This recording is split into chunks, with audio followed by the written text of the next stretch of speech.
பிரேமா அவங்க வீடு. Madam madam இங்கதான் நிக்கேன். யாரு?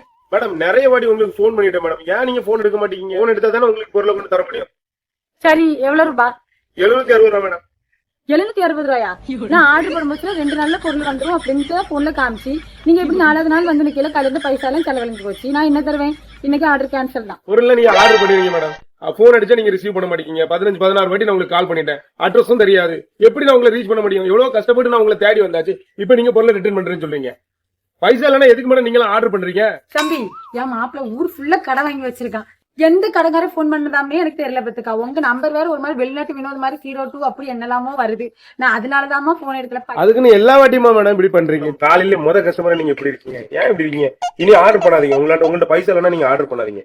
டைம் வேஸ்ட் பண்ணாதீங்க.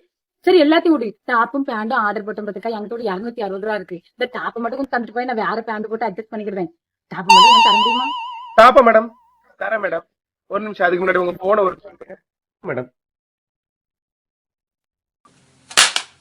நீங்க ஆர்டர் பண்ணுவேன். நீங்க ஆர்டர் பண்ணுவேன் அமேசான்ல. இப்படி சொல்லி சொல்லியான்னு ஒருக்கிட்டானே.